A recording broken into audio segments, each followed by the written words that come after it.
Now it's time for our craft. And today we've been learning about Rahab and the spies. So we thought we would do a little craft that would create an I Spy game to play with your friends or in your family. So what I've got on the table is I've got an empty container of some kind. I've got a glass jar, which is the one I'm going to use. I've also got an empty plastic bottle. You could use something like that. You could use plastic jars. Anything that's got a lid you can screw back on. I've got a number of small items that I'm going to put into the jar or the bottle. I've also got a jug here of dry sand. Now you don't have to use sand, you could use anything to help fill the bottle. You could use rice, you could use lentils, you could use like polystyrene beans that come out of a bean bag, things like that, anything that's going to fill up the rest of the jar.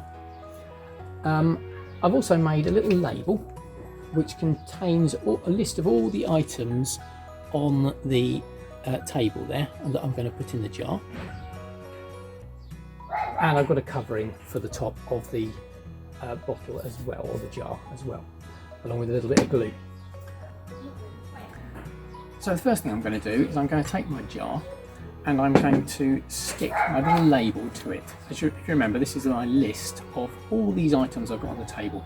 So I've got some little things like a lolly stick, a safety pin, a shell, a little figurine, a rubber band, pencil sharpener, a little bolt, a Nerf gun, bullet, a tiny pencil.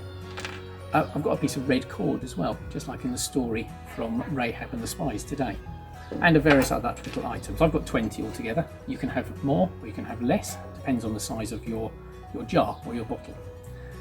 Now all of these items do need to be able to fit through the top, which is why I'm using that. The bottle is a bit small for the items I've got. I'm just going to put a little bit of glue on the back.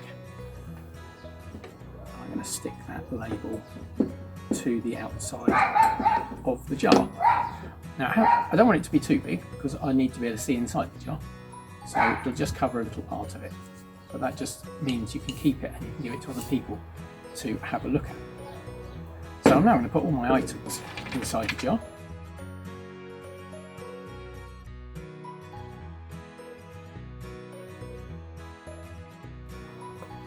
Now I'm going to add the sand to the jar.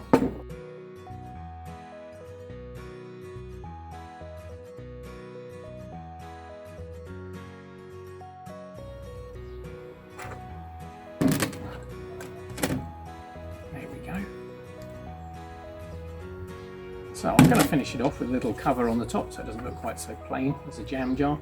I've just got a little picture I took from our series for today. But you could do anything, you could just make it multicoloured, whatever you like. So I'm just going to tighten that around there and I'm going to pop another plastic band around there to hold that on tight.